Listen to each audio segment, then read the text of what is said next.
All right, it's 7 o'clock. If you'll stand, we'll call the meeting to order, and we'll be led in prayer by Commissioner Mark Thomas. Let us pray. Our most gracious and kind Heavenly Father, we come before you tonight and we give you thanks and honor and glory.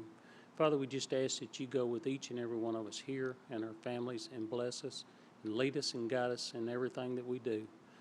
And Father, most of all, we thank you for your Son, Jesus, who died on the cross for our sins. In Christ's name I pray.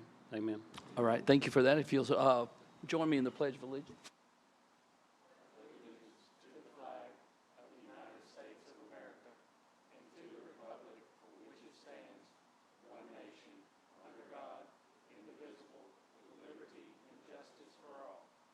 All right, now the meeting will officially be opened by the Sheriff Austin Swing. Hear ye, the Bedford County Board of Commissioners now in session. The Honorable Mayor, Chad Graham, presiding. Thank you, BC. All right, we've got a good crowd tonight. I think there's some people interested in public office in the future, so we're happy to see you here tonight. Another group here that's special, not only is our Leadership Bedford folks, I believe, in the room, and we're grateful to have you here, but we've also got our Cub Scout Pack 476 from Unionville is here tonight in the back, and so we're grateful to have them and opportunity to peek in on civics, and so we're grateful for you, and thank you guys for being here with us. All right, first item I believe is be roll call from County Clerk Donna Thomas. Commissioner Anderson, Commissioner Boutwell. Here. Commissioner Boyette. Here. Commissioner Brothers. Here. Commissioner Davis. Here. Commissioner Epperson. Here. Commissioner Farrer. Here. Commissioner Hooker. Here. Commissioner Johnson. Commissioner Maddox. Here. Commissioner Neely. Here. Commissioner Pinson. Commissioner Smith. Here. Commissioner Adam Thomas. Here. Commissioner Mark Thomas. Here. Commissioner Thompson. Here. Commissioner Vick. Here. Commissioner Yockey. Here. 16 present, 2 absent. All right, so the first item on the agenda is approval of the County Commission meeting minutes from December 9th. Make a motion to approve. Second. Motion second, open for discussion or any concerns. All in favor? Aye. Any opposed? All right, we're ready then to move on to public comment. I didn't see anybody actually that put their name on the list when I came in, but I certainly give you the opportunity if you came here tonight with the intent of speaking on any matter that's germane or specifically on the agenda tonight. We're happy to hear from you. If you can raise your hand or stand up or come to the front, any of that. Okay, I don't hear any or see any, so we'll move on from that. Thank you. First item is election of notaries for February. Move to approve. Second. Okay, motion second. All in favor? Aye. Any opposed? All right. We've got a couple of board reappointments for consideration tonight, so let me start with the Ethics Committee. And hang on a second, I'm going to tell you who that is. The current Ethics Committee is Biff Farah, Mark Thomas, Kirk Cobb, Tony Smith, and Tanya Davis. They've all agreed to continue to serve. It certainly would be my recommendation for them. Motion to approve all as one. Second. Okay, motion second, and that's the slate. All in favor?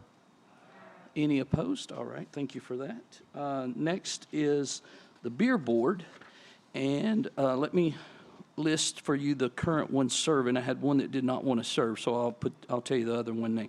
Wayne Hart, Amy McCullough, Larry Joyce, and Frida Lusk are currently serving. They've agreed to continue to serve. We had one member that was not able to continue to serve, and I would ask you to consider Cliff Spence for that. He's from the 1st District over in the War Trace area. Move to approve. Okay, and would that be by slate, or would you want to vote individually? Okay, so the motion and second is to approve the slate. Is everybody okay with that? Any question, comment? All in favor? Aye. Any opposed? All right, thank you for that. We had put on the agenda the UT extension, but they notified us that currently all their members are current, and so it would be 28 before they have a replacement. So we'll just skip past that one unless somebody has any point of order or comment regarding that. All right. Next item, we're going to the Rules and Legislative, and it's approval of live streaming recording for planning and BZA meeting. Move to approve. Second. Okay, we've got a motion and a second. We're open for discussion. Mr. Chairman, Commissioner Vick. Mr. Chairman, I voted against this because I think that if we're going to live stream everything, we should live stream all of our committee meetings out there. And secondly, we don't have a mechanism or a method in place to fund these live streaming other than just some willy-nilly back of the envelope plan of pull somebody over here and shuffle some money around. The IT team, Josh and them are doing a great, tremendous job, but they're not AV people, they're IT people. And they've done a great job doing this, and they're working hard to do it. But I think this needs to go to Finance Committee, and somebody needs to take a look at it and put a pencil to it and put a dollar amount instead of shuffling money around and saying we can pull it from here and pull it from there. We just don't have any appropriated money, and this is taxpayer money, and we need to know with a plan what we're going to do and how much it's going to cost, because right now we do not know. Commissioner Tony Smith. I would like to put an amendment up to this situation.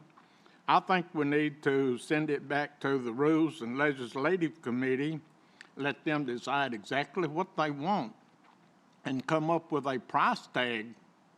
Then we can send it to the Finance Committee to see if we have the money, where it's going to come from, or whatever. Okay, is there a I'll second? second. Okay, so there's a motion and a second. That now the original motion and second was Anita, and who was the other one? Drew. Will you accept that, or do you want to not accept that? No, I'd like to keep it as it is. Okay, just blanket record these meetings, whatever it costs. Right? Okay. All right. So there's a motion and a second, so we're going to have to vote on each one of them. So first would be the amendment. And the amendment would be to send it back to the Rules and Legislative Committee for further study or structure with a potential price that could then be forwarded to the Finance Committee for proper determination of funding. Is that your motion? Okay. And is that clarification of that? All right. And so now you want to discuss further? Sure. Yeah, thank you, Mr. Chairman. I appreciate it. So, I mean, I think we're making this a bigger deal than what we should. I know that this is the request that we record the BZA meetings. I'm just not sure why we're making this a bigger deal. I mean, we have our IT director here, and we're talking about, we're not talking about a whole lot of money, I don't feel like, Mr. Chairman. Could we possibly have Mr. Carney speak to it? If there's no objection from this body, we can sure bring him up.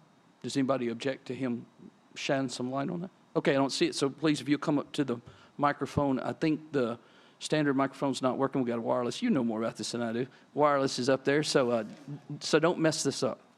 I'll fix it. Don't worry about it. I understand the need, and I appreciate and respect the need to stream all these meetings. And as I said in the Courthouse and Property, or the Rules Committee last month, that it's important for disclosure, and I'm all for that. The problem we run into is there are quite a few different board meetings and committees that are assigned by the mayor's office. We currently cover the ones that have legislative powers, but there are some others. The water, and we set a new precedent when we covered the water board recently. That was we were there for 2 hours, and that's not uncommon. Actually, we were there for longer to set up and afterwards for a little bit. So it exceeded 2 hours, and so that's not uncommon for us. And we have weekly meetings where myself and another staff member, we stay after work, and we come in after work, whatever time the meeting starts, and we stay for a couple of additional hours. But that adds up over time when you talk about, if you really do, I guess it just depends on which meetings we really want to cover. If we're just talking about covering a few meetings, that's one thing. But if we want to stream all meetings, I think that's a gray area that we need to address. All meetings, I looked today, and I was able to find 15 boards that the mayor elects people to, and I'm not sure that I found all of them, including the Senior Citizen Board, the Library Board. There are some others here. Child Development Center has a board. We know the EMS board and the E911 board. Everybody's familiar with those. But what about the Ag board, the UT Extension board? There are quite a few boards and committees that are in place. And so what that does is either that means that we're just absorbing that every day, or we actually have a funding mechanism in place. And not to forget that we do have 3 functional rooms that have static equipment in them. This is one of them. We have a really good quality system in here.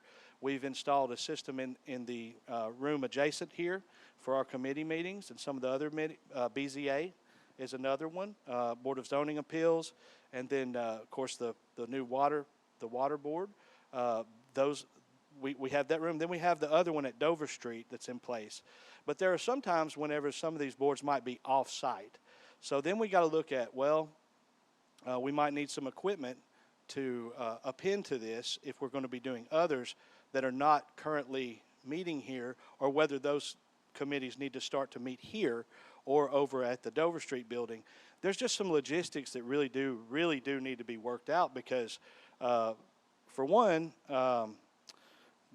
if you're telling us that we need to cover all the meetings, then that's quite an increase in the amount of coverage that's going to really take place. Want to do it, but I don't want to absorb it every time. That means that one of my staff members needs to be here present. And currently we have 2 people here. It's not uncommon for us to have 2, one person running sound, the other running whatever other technology equipment. And we don't just handle the live stream.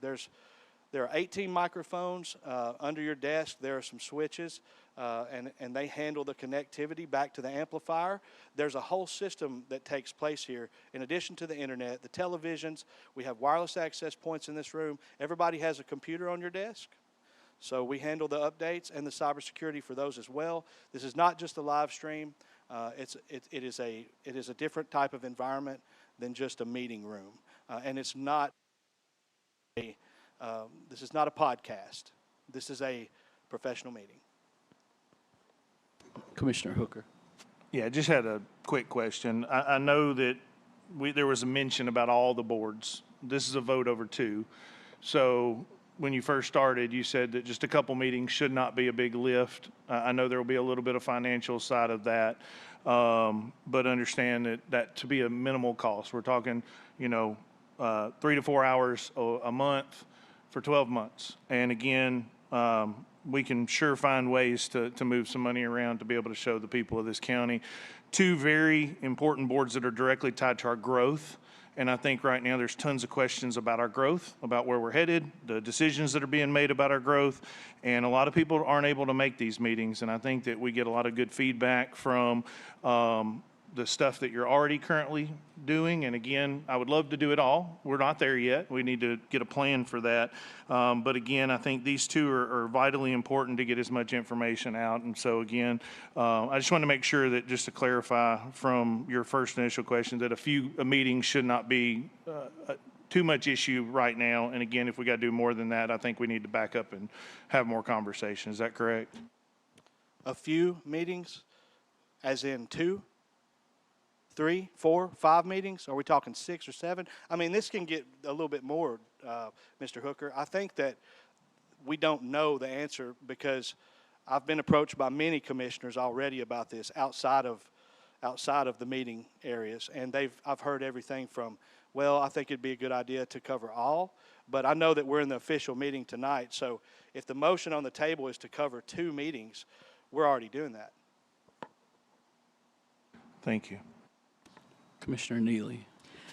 I don't want your department having to absorb cost, and I want our employees compensated for what they're doing. If memory serves me correctly, it was a couple of years ago in the budgeting process, there was a line item created, and it was put in, I think, by the mayor, that if we had employees whose salaries needed to be adjusted, there was some funding in that line item that could be used to adjust salaries. So if that is still in the budget, maybe we need to have finance look at moving that money over to IT department to cover some of these expenses, the expense of their employees, until we have a final decision on how many we're going to cover, how much it's going to cost.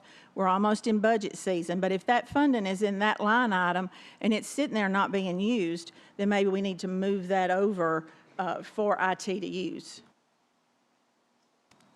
Commissioner Keith Davis. If that be the case, then we've already done the wastewater, and you did that last weekend. Is that going to be null if this says we need to go back to finance? We won't do that again until this is. So I don't see, there could be a possibility that I was sick and wasn't able to be there, is what I'm trying to say. There's some situations where I won't be able to be at the meeting. Or Austin, we may both have the same virus. Who knows? We're just trying to plan for the worst and hope for the best. Want an hourly employee to be compensated for the time they're spending after hours. Commissioner Epperson. So the wastewater wouldn't go back because that's already been passed by the commission. That was done in the motion. That's done. The motion here was just for these 2 meetings, which, as Commissioner Hooker said, planning and BZA affects a lot of people in the county. I think that would benefit a lot of the people knowing what's going on. As far as a lot of the other boards, I would love to, if they can cover them later, that's fine. But such as the Ag Board or the Library Board or some of the nonprofit boards that we are putting people on, that's not affecting the community as much as the planning and the BZA meetings are. And, those are what people are telling me they want to see is the Planning Commission, and that, especially the Planning Commission, that affects people. And I want, them to be paid too. You should be paid. If you're working, you get paid, or you get comp time or something. That needs to be done, but this is right now just for the 2 meetings. Commissioner Boutwell. Well, I think what we should do here is just go ahead and proceed with the planning and the zoning meetings, and then we can go back through rules and finance and everybody else for the rest of the meetings, and just figure out what we got, the importance of it, the cost of it, and all those things, and visit that another day. But the planning and the Board of Zoning Appeals, I think, are important. Just need to go ahead and proceed with those. Okay, now, the motion on the floor was to amend, and so there's going to need to be a vote on that issue first. Is there any other comments before that? I'm going to restate this to make sure I'm correct. The amendment, which was not agreed to from the initial motion, was to send it back to the Rules Committee to work out the details of basically what this conversation is kind of airing out. And so, is there any other comment before you vote regarding to that? Yes, Commissioner Vick. Commissioner Smith has made an observation on there, and you've heard the arguments. They don't know how much it's going to cost. Josh doesn't know how much it's going to cost, and this is taxpayer money. We have to be transparent with taxpayer money. We can't just say, oh, let's pull out of this budget. Let's pull out of this number. The taxpayer, we put a budget together, and the taxpayers know what every penny is for that we spend. So it comes through finance. Let rules take a look at it. We determine what we want to do. We'll send it to finance. Let finance work it around, put a number to it, and then we can work it through the budget process, however that is. But this willy-nilly approach of spending taxpayer money, I'm just not for that at all. Okay.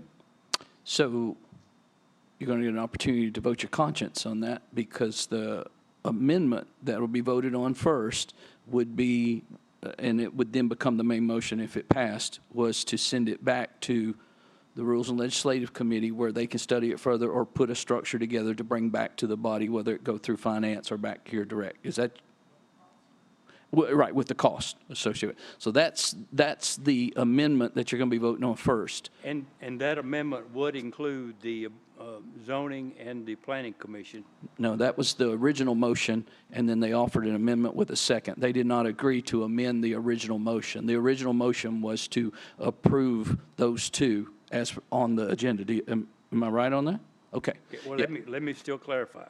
So if you vote for the amended motion, would you be voting that you would also include the zoning and the planning commission as part of the consideration of what it's going to cost?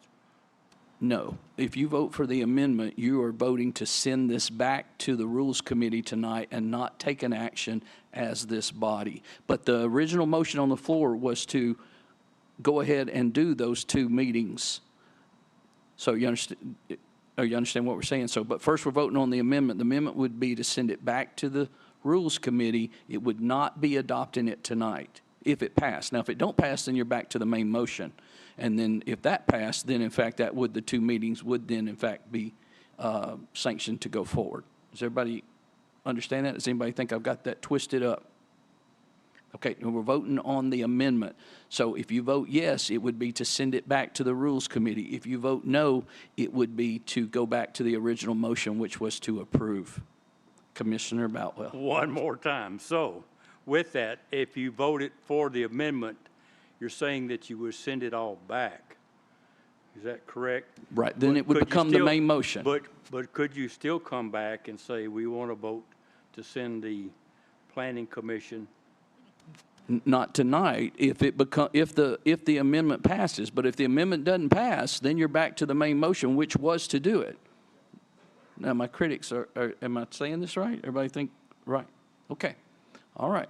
So, when your name called, vote for or against. But if you vote yes, it's yes to send it back to the committee, not to approve it tonight, okay? If you vote no, it's to then go back to the main motion, which we will still have to vote on, if that becomes the main motion, for an up or down vote as to whether to do it. So is everybody comfortable now where we are? Everybody understand what we're doing?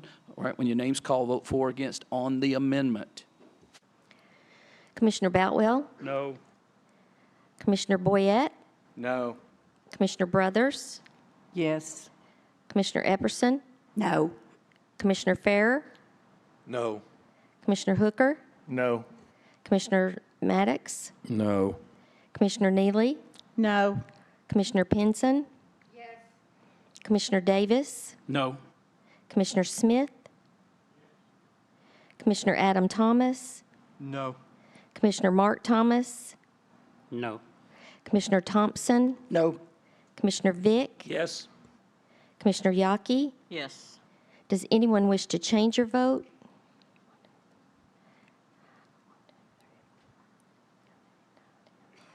5 ayes, 11 noes. Okay, now we're back to the main motion, and that motion was to approve those 2 meetings being live streamed. Everybody in agreement with that? Okay, so yes would be to do it, no would be not to do it. So when your name's called, vote for or against. Commissioner Yaki, Yes. Commissioner Vick, Yes. Commissioner Thompson, Yes. Commissioner Mark Thomas, Yes. Commissioner Adam Thomas, Yes. Commissioner Smith, Yeah. Commissioner Davis, Yes.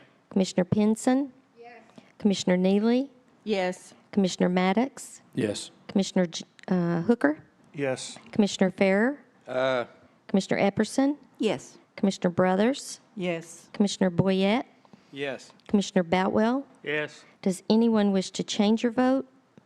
16 ayes, 0 noes. All right, next item on the agenda is the county road list that this body approves. It was placed on the agenda by the Rules and Legislative Committee. Motion to approve. Okay, is there any comments or questions? All in favor? Aye. Any opposed? All right, we're moving on. That's good. Nothing to report from public safety or courthouse and property. We're on to financial management. The first thing is the EMS write-offs for December 2025. They should have been in your packet. Motion to approve. Second. Okay, any comments? All in favor? Aye. Any opposed? All right, now we're ready for this Life Touch agreement for Southside School. Again, it's greater than a 1-year agreement, so therefore it's before this body. Move to approve. Second. All right, any comments? All in favor? Any opposed? All right, we're moving on. Now we're ready for quarterly report. Tanya, you're not going to believe this, you're at the top of the list. Be sure and pick up the microphone, the wireless mic. I know, I changed that for you. So I want you to set the bar high, and everybody will follow from you. Well, pick up your mic. Thank you. Well, just into the mic so we can make sure that it goes across the network. All right, hold up. My IT people are going to need to do something. You had one job, and now you got it messed up. Can you hear me now? Now we got you. Outstanding. I really Okay, wanted thank you. Josh just to You come up recovered here. nicely. Okay. In my last report, I did remind everyone that we were moving to a new software and new banking. Rebid Bank, and this past year has been 2 softwares, 2 banks. So now we are in one software, one bank. But looking at the report, it's very friendly, very clean, but it is a little different. And when you look at the trustee trial balance report, and you see December, this report only goes in when you do any report except, and I'll get further into that. It will take me back no matter what direction, even with my tax aggregate. It will not do monthly. It will take me back to the beginning of July 1, and that's where it moves forward. So when you see December, you are looking actually from July 1 through December the 31st.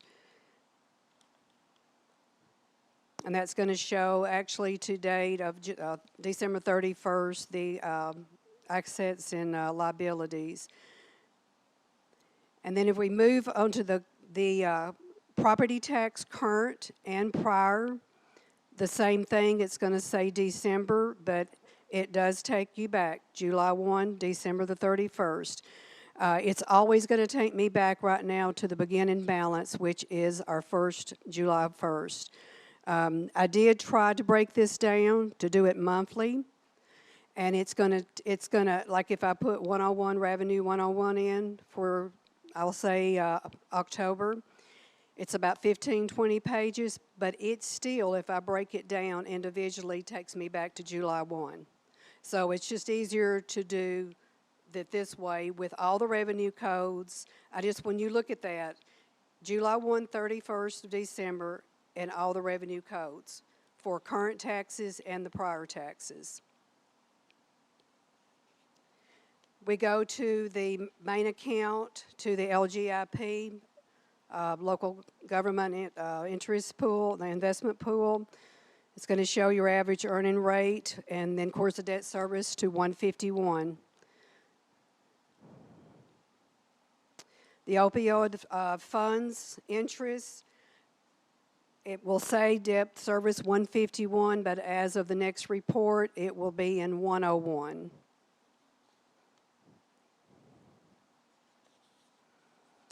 The next report is going to be, and this actually does because it's under the trustee account analysis report, it's going to show you the October through the December of mixed drink.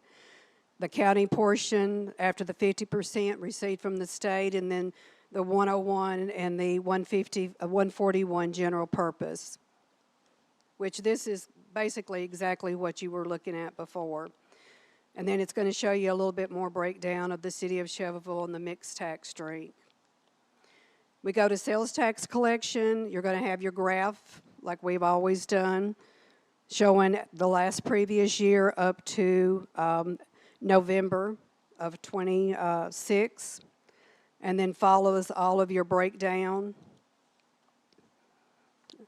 of the Department of Revenue with the split of education for the school purposes. Then you will go to the sales tax collection after admin fees and the out-of-state, the breakdown, the percentage. All of that is still the same. So it's going to be easy to the eye with the percentage. Let me see. I'm going to back up a little bit on the interest, because you have an extra sheet with you tonight. And, I spoke of the new bank, the new ICS, the insured cash sweep, this sweeping that was coming, that's something new for banking. You'll see on the trustee main account, this does not sweep. And the reason why is because it's continuous. The main account is moving constantly like a revolving door. So we cannot, we tried on the front end to balance that. There was no way to balance because the money didn't stay. It's everything, county government, county business moving. But when you look down and you see the ICS, And the clearing account, the clearing account, the holding account, and the investment account. Those 3 accounts are sweeping 24/7 constantly. They're under the variable rate of the federal funds rate, and I think I said that before the end of the year, and it is at the 0.5%, which we're now at 3.75. You're going to look at these interest rates, and when you go back and you look at our local government interest rate, you're seeing why we are doing the sweeping, because there is more interest.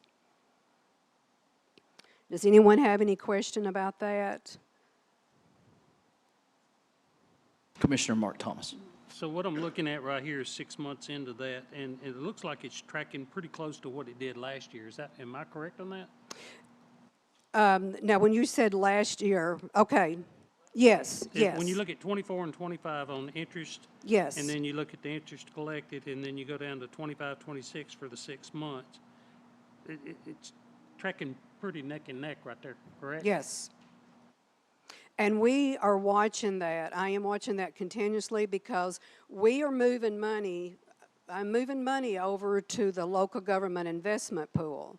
But if you'll look at that interest compared to, and the next trustee report, this will be along with the LG. This is just my first report with the new software. This, after I printed this and I was looking back at my numbers, I realized that it did not pick up my sweeping. So I wanted to be sure you had that extra accrued in.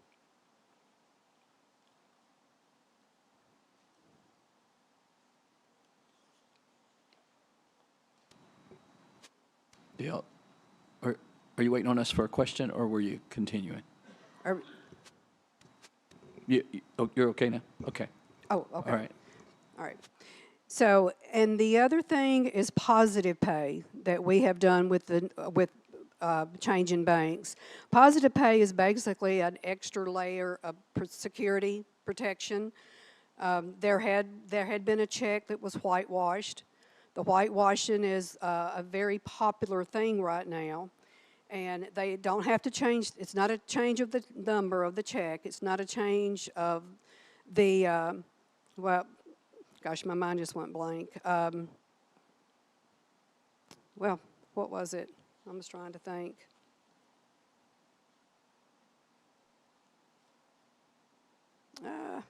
Oh, it's an amount. I'm sorry. Robert, you're supposed to help me. They don't change the number and they don't change the amount, but they change the signature. That's what it is. It's called whitewashing. And yes, we had one, and then about 2 weeks later, he tried again. So, but we stopped that with positive pay. Positive pay is a 24/7. So the weekend comes, auditor did not want me to put it on the mobile, so we did not put it on the mobile, but I do check it every single day. And it's just a really good extra security protection on the fraud.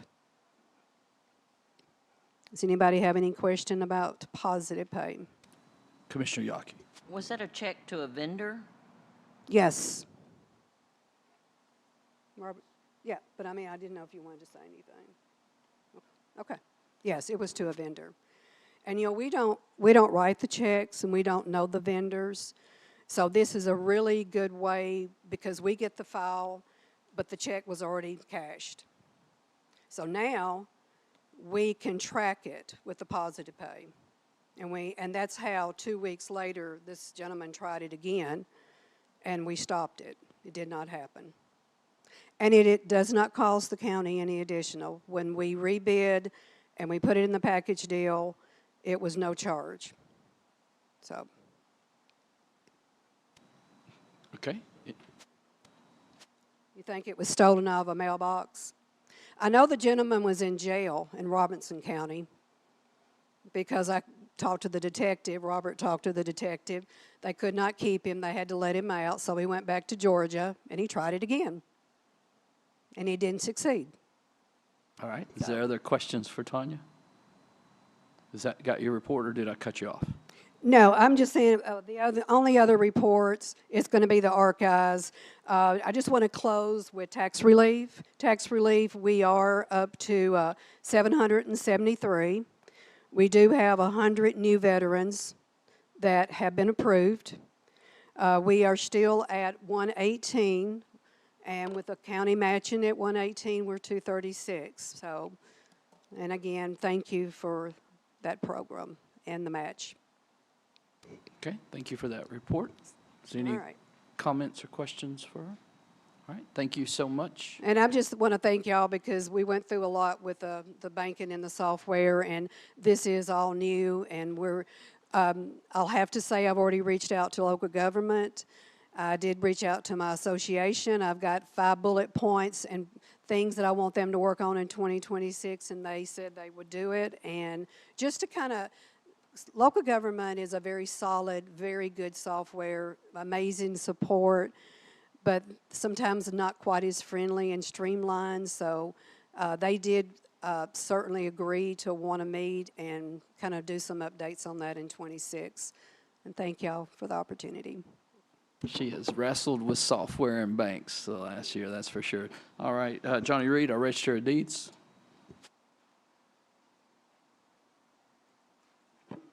I'll try not to take that long. Thank you, Tanya. Anyhow, we've had another good quarter.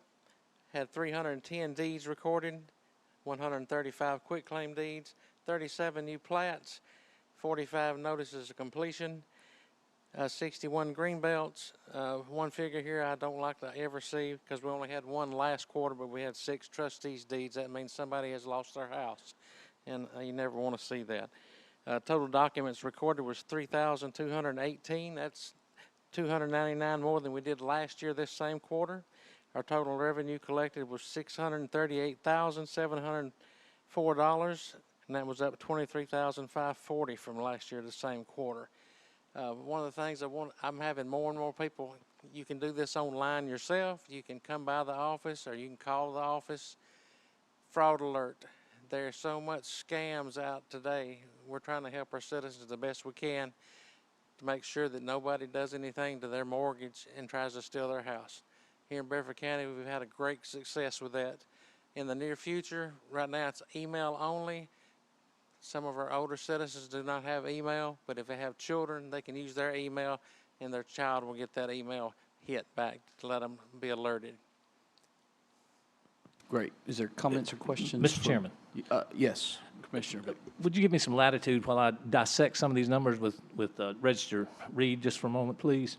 So just so everyone can understand, 310 deeds, that's 15 a day, almost 16 a day. That means people are buying and selling property at the rate of 15 to 16 pieces of property every day. Yes. And plus the quit claims where that could go back and forth in there. 37 plats were recorded. In your professional opinion, and you see it, and I know you don't know exactly what it is, where are the majority of these plats being recorded, in the city or in the county? Most of them in the county. A lot of the city stuff is taken up. If you've been out Nashville Dirt Road lately in front of the Aiken Farm, there's a huge development fixing to go in there. I don't know how many houses will be in there. There's one out close to Jostens that hasn't materialized yet, and I think that will be in the county too as of right now, but it's just unreal what is going up. And if you ride around our county, there's new subdivisions everywhere. And 6 months ago, if you hadn't been there, wow, they built another subdivision since I've been this way. So, I mean, they're building fast as they can build them. Are they large subdivisions or smaller subdivisions? Some of them, 10 houses, 20 houses. Some of them are huge. Out of Unionville, around Unionville School, there's some nice little subdivisions that has went in there. And on the notice of completions, that means those are houses that are either being built or remodeling that had to get a notice of completion. There's 45. Yes. The trustees' deeds, those are foreclosures, there's 6. Yes. But then the number there is the green belt is 61 of those. Right. That means that people are taking farmland and converting it either into more farmland or changing ownership into farmland and putting it in their name. Right. And if I think, Rhonda, if they sell it, they have to go back and redo the green belt. Correct. Do you see the price on these deeds and on this farmland increasing in value, or is it stable, or is there a large increase you're seeing? Well, if you go back when I took office in 2002, the top of the line sell on the house was $125,000, and you had a hard time selling that $125,000 home. Today, that same house is selling for $375,000 to $400,000. So the average home today is around $350,000 and up. There's several small condo units that have been built around our town. They're at $270,000 for a 2-bedroom, bath and a half, 1 garage. What about farmland? Well, we've had several go through. We're talking $1 million for one farm, over $2 million for another, over $2 million around Normandy Lake. It's just unreal what property values. Well, You're seeing the values are increasing, the prices are increasing, the costs are increasing for everybody. Yeah, even though the assessment right now is a lot lower than what they're giving, they're selling for more than they're assessed at. Thank you, Mr. Chairman. Johnny. Commissioner Bella, hey, hit your mic, please. Yes. Yeah. With these number of deeds and so forth, are we seeing basically, this is not just amongst ourselves, we're seeing an influx of people into the county? We are. They are. And Tennessee altogether is seeing this. A lot of folks are moving from the East Coast, West Coast, up north. They're retiring. They're moving to the south. It's cheaper to live here than it is there. Yeah. Do you think this might impact our school system far as the... Oh, definitely. Yeah. So there could be at some point a need for another school? I would say that's not far off. Been asked the school superintendent about that. She'll be up here shortly. I won't throw her under the bus. There you go. Is there any other comments for Register of Deeds? Thank you, Johnny, for Yes, your sir. report. All right, next is the property assessor. Oh, that's just fitting in well. Yes, we are very busy. We are working all those deeds that Johnny's having recorded over there, and the prices are going up, still not drastically, but they are still climbing. Our growth, we have picked up a little over $132 million in new construction this year. My office has been busy, every one of them. With that growth, the total tax dollars is $787,000 of money coming in that was not on the tax roll last year. And as much as I would love to be able to keep that, because of this ratio, it's going right out the window, plus some. Am I correct, Robert? So we are in reappraisal. You all will be voting on a reappraisal plan next month. We've got a couple of options. We can stay with the 5-year. We can go to a 4-year reappraisal and have to look at all the property in 3 years, which is not going to be doable with the amount of people that I have. Or we can go to the new AE option that the comptroller has been talking about that decouples the inspection with the reappraisal cycle. It's a 4-year reappraisal cycle. It's a 4-year inspection cycle. Without having that 5th year to work on reappraisal, you go right back into another 4-year cycle. So we are busting at the seams, and my office has taken up everything they can do and more. I actually do not know how my field people are doing it, but they're doing it. The girls in the office are busy constantly. So I will be hopefully helping with the budget here in the next month to try to ask for 2 field people. I can't do one because of liability for the county and a vehicle. So next month, you will either vote on a 5-year plan or the AE new version 4-year plan decoupling the visual inspection cycle. I am leaving, so I feel like we should stay with a 5-year. We will have to endure two of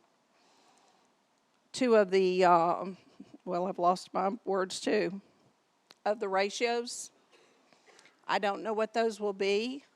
I don't know if they'll be as large as we've seen. This has been a historical thing across the whole state to have this large amount of ratios coming out. But what it is when we value the property over here, it stays stagnant for 5 years unless you've remodeled or done something, built something. So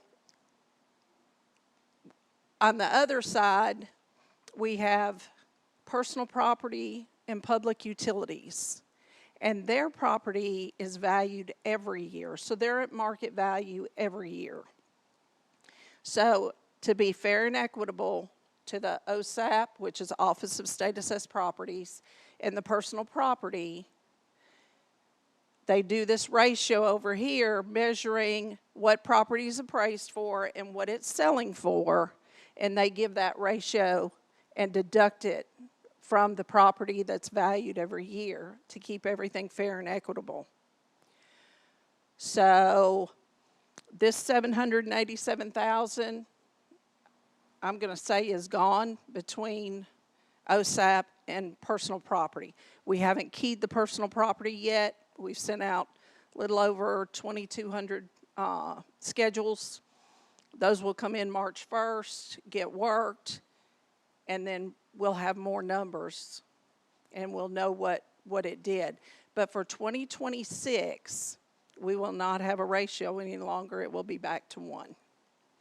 So any new construction will be on top. So On that ratio, we've talked a little bit about this before, but for the commission, if you don't deal with this every day, and I still don't have it straight, so I'm going to say this and let her tell me I'm right or wrong. That ratio, what she's referring to is on the personal property side, right? They're getting a break because they're being assessed at the full value of what it's worth today. And so that ratio, we basically have to give them a discount on what we should have been able to collect from them. Yes. Now, our growth money from new construction has been offsetting what we would have lost. yes. But if we don't have strong growth going forward, then in fact, we would have to dip from even the funds that we have. We're going to be losing 2 different ways on the amount we have, which could put you in a much tighter situation with your tax rate. Do you agree with that? Correct, yes. And if we go to a 5-year reappraisal plan, and the 5-year is because we are going to have a new assessor, I think they need to get in there, they need to learn it, they need to understand it. That can be changed and adjusted once the new assessor gets in there. I've talked with the state, and they said yes, they can adjust. There's one other part of the AE cycle that you can go in and do like it's called a current value index. So it's like a mini reappraisal in between the 4 years. Because I think eventually you're going to see yearly reappraisals down the road. It's coming.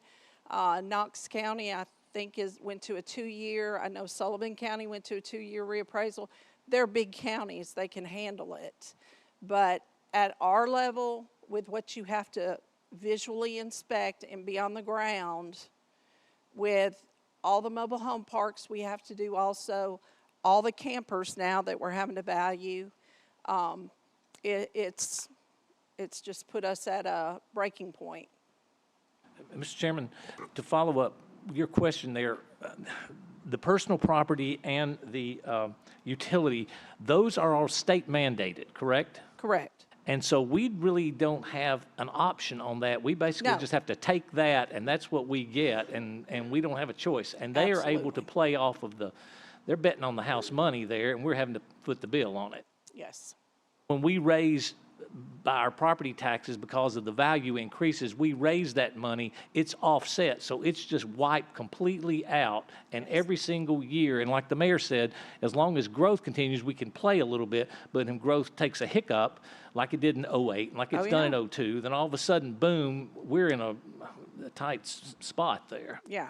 And your question to Johnny about the values still going up, I have seen, we scan the internet daily, Redfin and all that, and I'm seeing now not price decrease or price drop, I've seen price increase, and they'll increase it. So I think we're still moving. I don't think we're moving as high and quick as we were. I think it's leveled a little bit, but it's still, the values are there. May I shift gears one more time? Let's try it. I have in front of me TCA 67-1504 about vacancies Yes. in the office. And in Yes. case of vacancy, the legislative body at its first session after the vacancy occurs shall elect an assessor who shall hold office until the September 1 following the next regular election.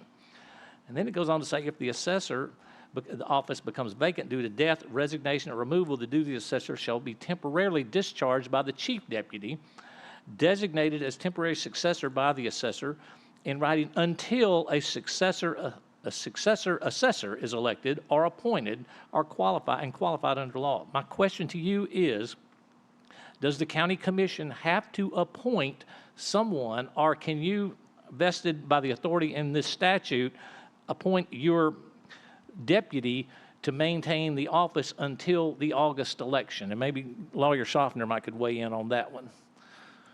That may be. Mayor, do you want me to answer? Does it say shall? I believe it says the commission shall.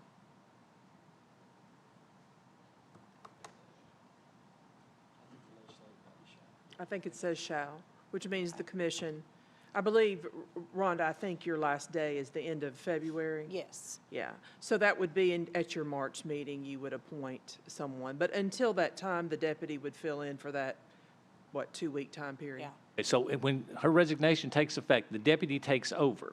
Yes. So then we would, as a commission, have to appoint and vote on someone to take that spot on a temporary basis until the August election has a permanent person. Correct. So we have talked in Rules Committee, and Commissioner Fair, we had talked about having a discussion this coming month on that with candidates who are interested, but I don't know that we can still do that because we don't have a resignation effective until February, so we really couldn't do anything until March Rules Committee and April appoint. Is that? I think you could probably go ahead and have your conversations with individuals, ask people who that are interested. I think you can do that. It would be best, however, you waited till your March commission meeting to actually do the appointment. And I think that's what we planned doing. We were just basically getting everybody the opportunity who wanted to serve to come before the commission so we could ask them questions, but we're not voting on anybody. We're just simply questioning them. So, thank you. All right. Commissioner Neely. Okay, Rhonda, you suggested that we stay with the 5-year plan for now, and I think you made the comment that the money will go up, and that's due to all of the reappraisals coming on the new properties at a higher rate, and that's going to offset just a little bit for us and buy us some time until the new assessor gets their feet on the ground. Is that kind of the goal here with that statement? Well, you won't have a ratio for 2 years. So what growth you get and money you get in isn't going out over here on personal property in OSAP. So you've got 2 years of growth that you can put in the coffer and it stays. Okay, thank you. That's what I thought. Yeah. But the state of Tennessee is going to give a new certified tax rate, which will be lower than the current rate because that's supposed to be budget neutral when the reappraisal happens. Is that right? Yes, yes, they will set a new certified rate. Typically, we have it by the time we send out our notices. I don't think we're going to have it this time because their mail out is sooner. It's going to be March 27th, I believe. The notices will go out. personal property will not be keyed completely yet, so they will not set a certified rate. So you may be looking at the end of April to get a tentative certified rate. And it will go down because our values are going up. It's a weighted scale. Right, so just because the citizen gets notice that their property value has went up by 60%, and if you stayed with the current $2.32 times that higher number, they would in fact strike a check for a higher amount of money. Yes. But Yes. the state certified rate is going to say 232 is not correct, or not your starting point. Right. They will give us what that is, whether it's $1.80 or 50 or whatever it is. Yeah. But that then applied to the new number is really the same money that we're generating right now at 232 in the current value. Is that- Yes, yes. And it should be, people should pay, there's going to be some that pay a little more, some that pay a little less, and a majority will pay about what they paid before if the certified rate is adopted. Once you all get the certified rate, then you all take it over and say, is this going to be enough to fund our budget or not? And that's when you'll make a decision on your tax rate. But for our purposes, we can only set the rate, and we have to set the rate lower. So all we can do is set a lower rate. We can't value the property. That gets done by the state. So all we do is set the rate in accordance with the state guidelines and appraisal, correct? With what they give you as the certified money-neutral number for the tax rate, then you take it from there. So you could then at that point raise it above it or drop it below it or way. accept their rate as being neutral. I think if you increase it, I know you have to go through a few more things, advertising it and having some hearings and stuff.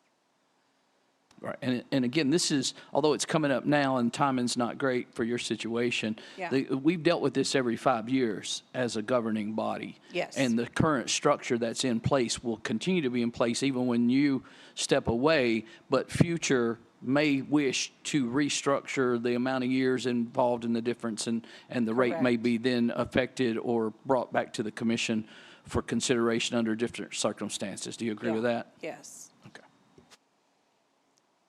Any other questions for Rhonda? Phew, my brain's twisted. Okay. Thank you so much. Highway Superintendent, I believe you have his report. He was not able to be here tonight. The election office had a report as well. I don't believe she was able to be here. Director of Schools was in the house unless she slipped out. There she is.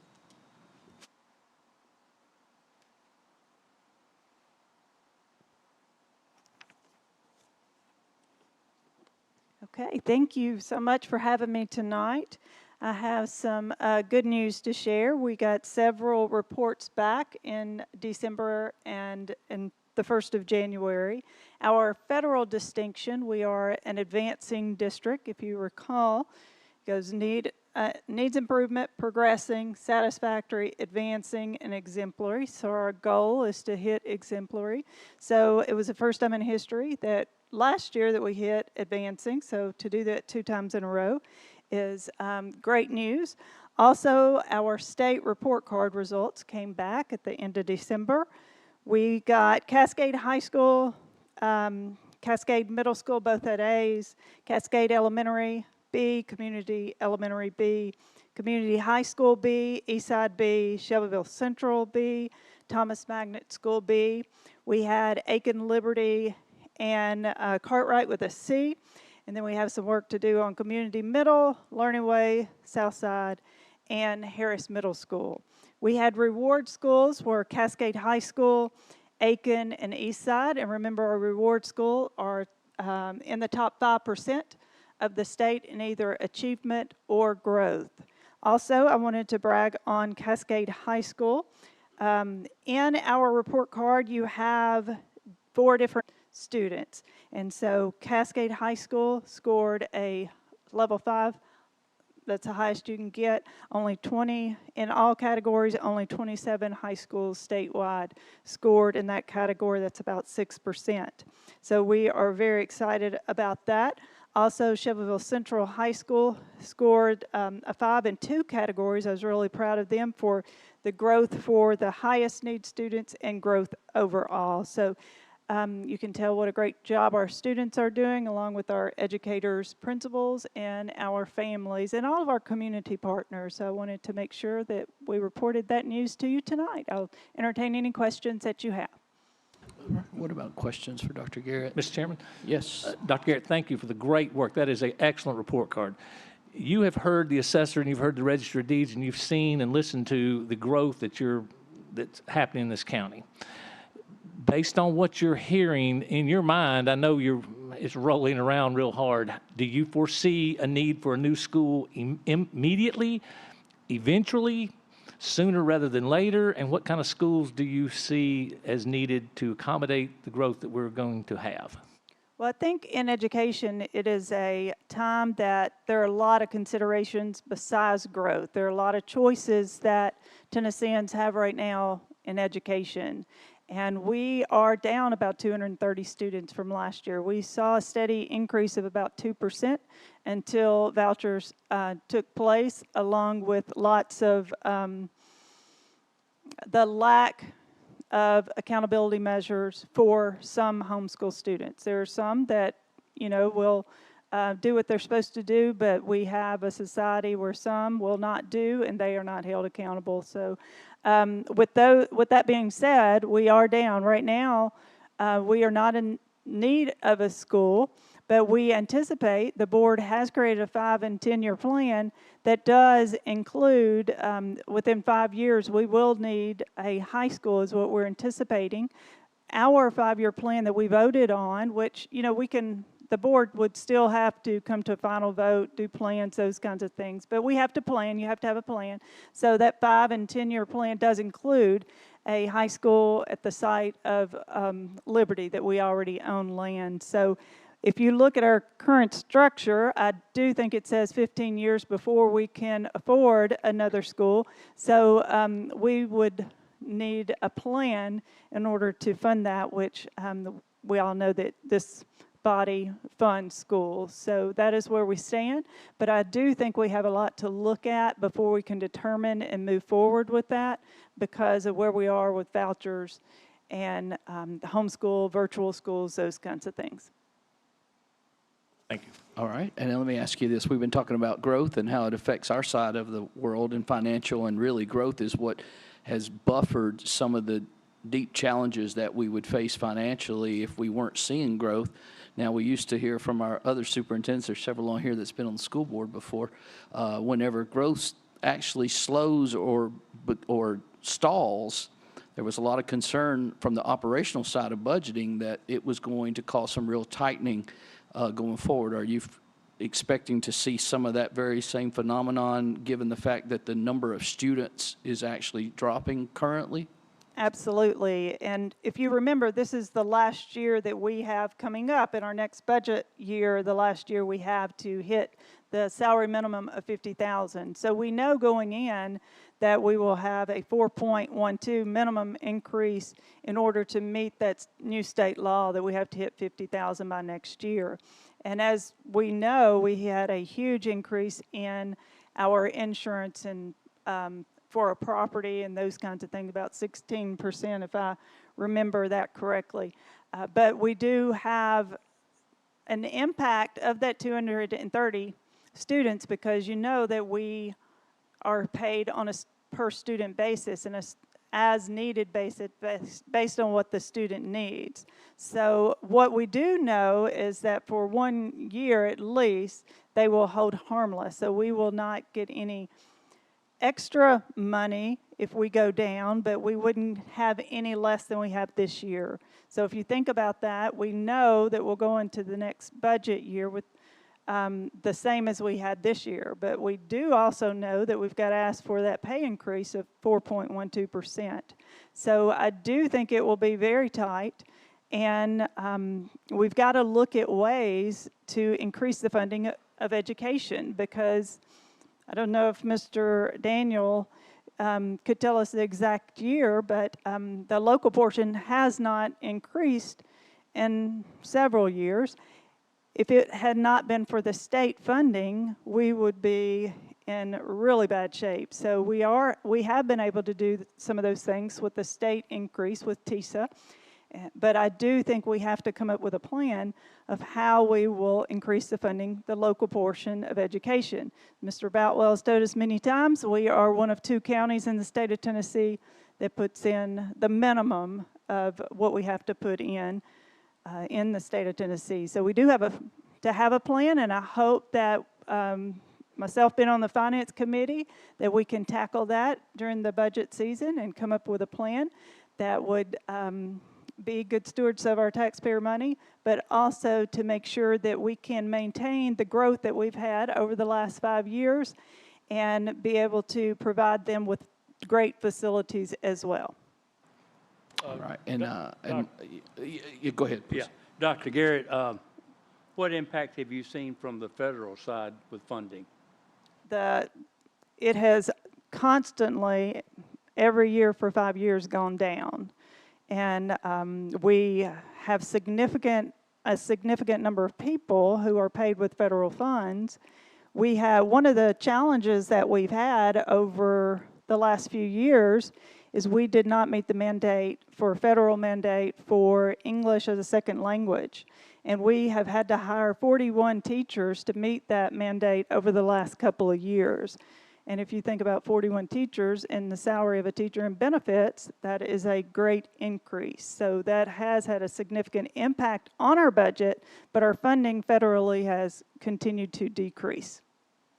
All right, and on those students, if you're talking about 200 students, I haven't looked at the math lately, you'll know it better than me, but I think between state, federal, and local funds, isn't it about $12,000 per student that's generated into the system? I think the local amount is about $1,500 per student that you're actually paying out of our local funds. The rest of it is state and federal. But if that number is 12 or somewhere around that number times 200, that's a bunch of money that's going to have to be absorbed at some point, although we may get a reprieve for 1 year, it sounds like. Yes, and you may know this or you may not. If you have not looked at the voucher applications, there were 139 voucher applications in Bedford County. Again, those funds would be redirected to another source instead of coming into our public school system. That is correct. Right. All right. Other questions or comments? Definitely got challenges ahead. All right. Thank you for your report. All right. I believe up next is the county clerk. All right, if you look at my one-page report there, just to let you know, this is year-to-date, so this is July 1st through December 31st. Just a couple of bottom lines here. Total number of transactions for that first 6 months of the fiscal year, 39,284. Total amount collected, $3.4 million. As far as revenue for Bedford County, which is what we're all most interested in, a little over $500,000 in revenue that stays in Bedford County out of that $3.4 million. Our total transactions is down about 3% over last year. Total collections is down about 3%, and that's largely, almost totally, motor vehicle transactions, down I want to say about 1,800 transactions and almost $100,000. And then revenue for Bedford County is down 5% over last year, and that's tied into those motor vehicle funds because the clerk's office gets paid issuance fees for every motor vehicle transaction, and then every title that's produced, every business license that's sold, so forth. So that decrease in total collections also affects the decrease in the revenue for Bedford County. The good news is passport season is officially started. We've been booked solid the last couple of days. That's a big, all those funds that we collect there stay in Bedford County, and it's about $50 per applicant. So, you know, maybe cars will start selling for long.